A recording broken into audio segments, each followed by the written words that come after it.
സനേഷ്, കേരള രാഷ്ട്രീയത്തിലെ തന്നെ വളരെ പ്രത്യേകതകളുള്ള വളരെ കൗതുകമുള്ള ഒരു മുഹൂർത്തത്തിൽ കൂടിയാണ് നമ്മളെല്ലാവരും കടന്നുപോയിക്കൊണ്ടിരിക്കുന്നത്. നമ്മൾ സാക്ഷിയാകുന്നത് അതാണ്.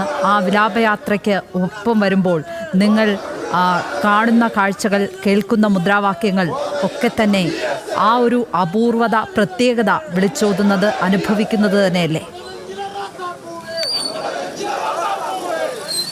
നിശ്ചയമായിട്ടും ലക്ഷ്മിപത്മ, ഇതൊരു വിലാപയാത്രയാണ്. ഒരു 102 വർഷക്കാലം ജീവിച്ച കേരളത്തിലെ ഏറ്റവും ജനപ്രിയനായിട്ട് രാഷ്ട്രീയ നേതാവ് അദ്ദേഹത്തിൻ്റെ അന്ത്യകർമ്മങ്ങൾക്കായിട്ട് അദ്ദേഹത്തിൻ്റെ ജന്മനാട്ടിലേക്ക് പോവുകയാണ്. അതിൻ്റെ വിലാപയാത്രയാണ് നിശ്ചയമായിട്ടും ഇത്. പക്ഷേ ഇതൊരു വിലാപയാത്ര എന്നതിൽ നിന്ന് മാറിയിട്ട് ഒരു രാഷ്ട്രീയ ആവേശയാത്രയായിട്ട് മാറിക്കൊണ്ടിരിക്കുകയാണ് എന്നതാണ് ഇവിടെ നിന്ന് റിപ്പോർട്ട് ചെയ്യുമ്പോൾ ഞങ്ങൾ കാണുന്ന ഈ ദൃശ്യങ്ങൾ. ഇപ്പോൾ എനിക്ക് പിന്നിൽ കഴക്കൂട്ടത്ത് നിന്ന് നിങ്ങൾ ദൃശ്യങ്ങളിൽ കാണും. സ്വാഭാവികമായിട്ടും കഴക്കൂട്ടം കഴിഞ്ഞ് വെട്ട് റോഡ് കഴിഞ്ഞ് ആ വാഹനം വി എസ് അച്യുതാനന്ദൻ്റെ ഭൗതിക ശരീരവും വഹിച്ചുകൊണ്ടുള്ള വാഹനം ഇങ്ങോട്ട് വന്നുകൊണ്ടിരിക്കുകയാണ്. ഈ വന്നുകൊണ്ടിരിക്കുന്ന മുഴുവൻ തിരുവനന്തപുരത്തും തുടങ്ങിയപ്പോൾ വാഹനത്തിൻ്റെ രണ്ട് ഭാഗത്തും നിറയെ ആളുകളാണ് ഉണ്ടായിരുന്നത്. അതുകൊണ്ട് അവിടെ ഈ ഹൈവേ പണിയൊക്കെ ചെയ്യുന്നതുകൊണ്ട് അവിടെ അത്രമാത്രം ആളുകൾ തിങ്ങി നിറഞ്ഞുകൊണ്ടാണ് കൂടുതൽ ആളുകളുടെ സ്ഥലത്ത് നിർത്താതെ ഞങ്ങളുടെ വാഹനം മുന്നോട്ടേക്ക് പോകുന്നത്. ഞങ്ങൾ ഇപ്പോൾ ഒരുപാട് മുന്നിലാണ് ഉള്ളത്. ഇവിടെ പക്ഷേ കണിയാപുരത്ത് ഇവിടെ വാഹനത്തിൻ്റെ ഒരു വശം മുഴുവൻ ആളുകളെ നമുക്ക് കാണാം. അവരെല്ലാവരും നിരന്നിരിക്കുകയാണ് വി എസ് അച്യുതാനന്ദനെ കാണാൻ. എന്തുകൊണ്ടാണ് വി എസിനെ കാണാൻ ഇങ്ങനെ ഇഷ്ടമായതുകൊണ്ട്? എന്തുകൊണ്ടാണ് ഇഷ്ടം? അതുപോലെ അത്രയും നല്ല ആദർശനീയനായ ഒരു നേതാവ് നമുക്ക് ഉണ്ടായിട്ടില്ല. അതുകൊണ്ടാണ്. കേരളത്തിൻ്റെ മുഖ്യമന്ത്രിയാണ്. നഷ്ടപ്പെട്ട കേരളത്തിന് ഒരു പൊതുപ്രവർത്തകൻ നഷ്ടപ്പെട്ടിരിക്കുന്നു.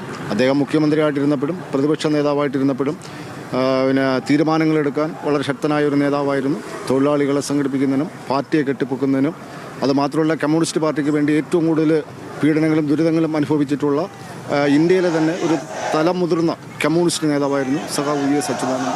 എല്ലാവർക്കും അറിയാമല്ലോ വി എസ് അച്യുതാനന്ദൻ. എല്ലാവർക്കും അറിയാവുന്ന ആളാണ് വി എസ് അച്യുതാനന്ദൻ. ഇപ്പോൾ ചെറിയൊരു കുഞ്ഞ് അവരെ എടുത്തിട്ട് വന്നിരിക്കുകയാണ്. ഞങ്ങൾ നാട്ടുകാരാണ്, വി എസിൻ്റെ നാട്ടുകാരാണ്. പുന്നപ്രയാണ്, അയൽവാസിയാണ്. ഇനി പോകാൻ പറ്റില്ല നാട്ടിലേക്ക് ജോലി സംബന്ധമായിട്ട്. ജോലി ചെയ്യാണല്ലേ? മോൾ ആരെ കാണാനാണ് നിൽക്കുന്നത്? അപ്പൂപ്പനെ. ഏതപ്പൂപ്പൻ? വി എസ് അപ്പൂപ്പനെ കാണാൻ നിൽക്കുക. ചെറിയ കുഞ്ഞുങ്ങളടക്കമുള്ള ആളുകളാണ് നിൽക്കുന്നത്. ഒരുപാട് ആളുകളാണ്. നമുക്കറിയാം ഈ റോഡിൻ്റെ ഈ വശം മുഴുവൻ ആളുകൾ കൂടി നിൽക്കുകയാണ്. ഇപ്പം നമുക്ക് കാണിച്ചു തരാൻ പറ്റുന്ന ആളുകൾ ഇവരാണ്. അത് നേരത്തെ അവിടെ ക്യാമറയുമായിട്ട് നമുക്ക് ഇറങ്ങി നിൽക്കാൻ പറ്റാത്ത വിധമുള്ള തിരക്കായിരുന്നു. അതുകൊണ്ടാണ് വെട്ട് റോഡ് കടന്ന് ഞങ്ങൾ ഇങ്ങോട്ടേക്ക് പോകുന്നത്. ഇവിടെ നമുക്ക് കുട്ടികളും മറ്റുമൊക്കെ. മോനെ ആരെ കാണാനാണ് നിൽക്കുന്നത്? വി എസിനെ എന്തുകൊണ്ടാണ് കാണാൻ നിൽക്കുന്നത്? നേരത്തെ വന്നോ മോൻ? കുറേ നേരമായി വന്നിട്ട്. വി എസിൻ്റെ പ്രസംഗമൊക്കെ കേട്ടിട്ടുണ്ടോ? ഒരുപാട് ആളുകളുണ്ട്. കുറച്ചു നേരമായി നിൽക്കുന്നു അല്ലേ?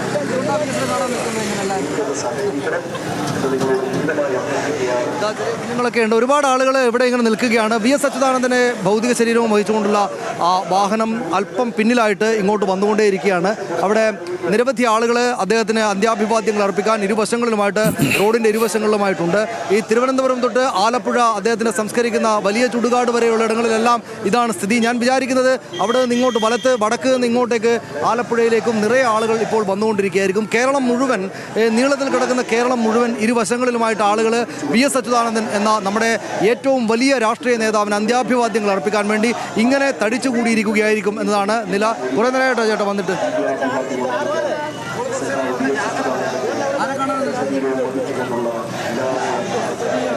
വി എസിൻ്റെ പ്രസംഗമൊക്കെ കേട്ടിട്ടുണ്ടോ?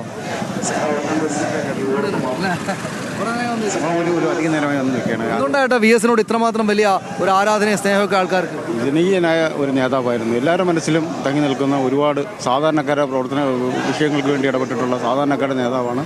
അതുകൊണ്ട് തന്നെയാണ് വി എസിനെ എല്ലാ മലയാളികളും നെഞ്ചിലേറ്റി അവരുടെ അവസാന കാലഘട്ടം ഓരോ മനസ്സിലുണ്ടായിരിക്കും എന്ന് തന്നെ പറയുന്നത്. CPM-കാരനാണോ? അല്ല, കോൺഗ്രസ്സുകാരനാണ്.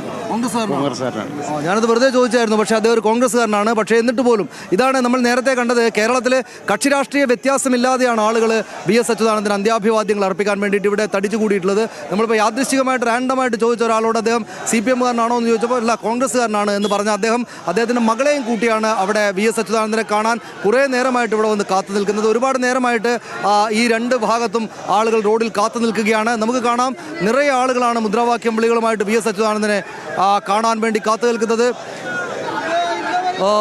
റീത്തൊക്കെ എടുത്ത ആളുകൾ ഇങ്ങനെ നിൽക്കുകയാണ്. അദ്ദേഹത്തിൻ്റെ വാഹനം അങ്ങോട്ട് പോകുമ്പോൾ ഒരു നോക്ക് കാണുക മാത്രമായിരിക്കും നടക്കുക. പക്ഷേ എത്രയോ മണിക്കൂറുകൾ അതിനുവേണ്ടി കാത്തു നിൽക്കാൻ അവർ തയ്യാറാണ്.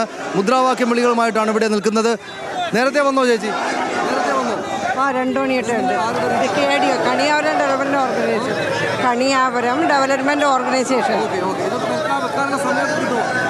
കിട്ടുന്നിടത്തോളം ഇഷ്ടമായിട്ട് വന്നു. അദ്ദേഹം നല്ലൊരു നേതാവാണ്.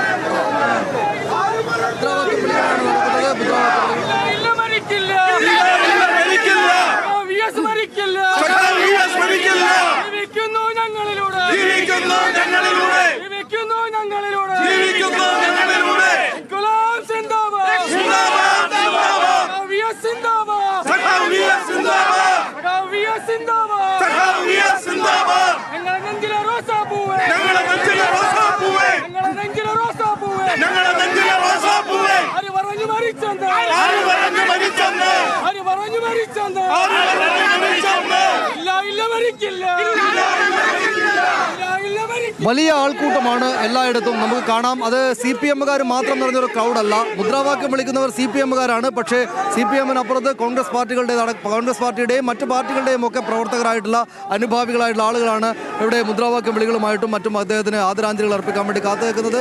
ഏത് ആൾക്ക് നേരെ മൈക്ക് നീട്ടിയാലും അദ്ദേഹത്തെക്കുറിച്ച് എന്തെങ്കിലും 2 വാചകം പറയാനുണ്ട് എന്നതാണ് കേരളം അദ്ദേഹത്തിന് നൽകുന്ന ആദരവിൻ്റെ വലുപ്പം വ്യക്തമാക്കുന്നത്. വലിയ തോതിലുള്ള ആൾക്കൂട്ടമാണ് നമ്മുടെ മുന്നിലേക്ക് വന്നുകൊണ്ടേയിരിക്കുന്നത്. നമുക്ക് കാണാം ഇവിടെ പല ഭാഗങ്ങളിലായിട്ട് മുദ്രാവാക്യം വിളികൾ നടക്കുകയാണ്. കേരള രാഷ്ട്രീയത്തിൽ നിന്ന് നിരവധി നേതാക്കൾ ഈ മട്ടിൽ തിരുവനന്തപുരത്ത് നിന്ന് വടക്കോട്ട് അങ്ങോട്ടേക്ക് അന്ത്യയാത്രയുമായിട്ട് വിലാപയാത്രയായിട്ട് പോയിട്ടുണ്ട്. പക്ഷേ ഈ വിലാപയാത്ര ഒരു രാഷ്ട്രീയ ആവേശയാത്രയായിട്ട് മാറുന്നതിൻ്റെ ദൃശ്യങ്ങൾ കൂടെ പലയിടങ്ങളിലായിട്ട് കാണുകയാണ്. അദ്ദേഹം ദീർഘനാളായിട്ട് അസുഖമായിട്ട് കിടപ്പിലാണ് എന്നെല്ലാവർക്കും അറിയാമായിരുന്നു. അദ്ദേഹത്തിന് ഇന്നല്ലെങ്കിൽ നാളെ അദ്ദേഹത്തിൻ്റെ വിടവാങ്ങൽ ഉണ്ടാകുമെന്ന് ജനങ്ങൾക്കറിയാമായിരുന്നു. പക്ഷേ നമ്മൾ രാവിലെ മുതൽ കരയുന്ന മനുഷ്യരെ കാണുകയാണ്. അതായത് തീരെ ചെറിയ പ്രായത്തിലല്ല അദ്ദേഹം വിടവാങ്ങുന്നത്. 100 വയസ്സ് കടന്ന പ്രായത്തിലാണ് അദ്ദേഹം മരിച്ചു പോകുന്നത്. പക്ഷേ എന്നിട്ടും അദ്ദേഹം വിടവാങ്ങുമ്പോൾ കരയുന്ന മനുഷ്യരെ കാണുകയാണ്. അതിൽ പല പ്രായത്തിലുള്ള ആളുകളുണ്ട്. ഈ മുദ്രാവാക്യം വിളികൾക്ക് നമുക്ക് കാണാം ആവേശത്തിൻ്റെ യാതൊരു കുറവുമില്ല. അങ്ങേയറ്റം ആർജവത്തോടെയാണ്, വലിയ എനർജറ്റിക് ആയിട്ടാണ് ചെറുപ്പക്കാരടക്കമുള്ള ആളുകൾ മുദ്രാവാക്യം വിളികൾ മുഴക്കുന്നത്. നമുക്കത് കാണാം.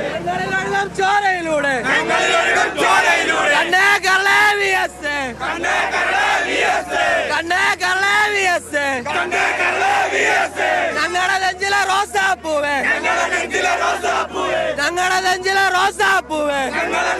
റോസാപ്പൂവേ, കണ്ണേ കരളേ VS, കണ്ണേ കരളേ VS, കണ്ണേ കരളേ VS, കണ്ണേ കരളേ VS, ഞങ്ങളുടെ നെഞ്ചിലെ റോസാപ്പൂവേ, ഞങ്ങളുടെ നെഞ്ചിലെ റോസാപ്പൂവേ, ഞങ്ങളുടെ നെഞ്ചിലെ റോസാപ്പൂവേ, ഞങ്ങളുടെ നെഞ്ചിലെ റോസാപ്പൂവേ. ആര് പറഞ്ഞു മരിച്ചെന്ന്, ആര് പറഞ്ഞു മരിച്ചെന്ന്, ആര് പറഞ്ഞു മരിച്ചെന്ന്, ആര് പറഞ്ഞു മരിച്ചെന്ന്, ആര് പറഞ്ഞു മരിച്ചിട്ടില്ല, ഇല്ല ഇല്ല മരിച്ചിട്ടില്ല. ജീവിക്കുന്നു ഞങ്ങളിലൂടെ, ജീവിക്കുന്നു ഞങ്ങളിലൂടെ, ജീവിക്കുന്നു ഞങ്ങളിലൂടെ, ജീവിക്കുന്നു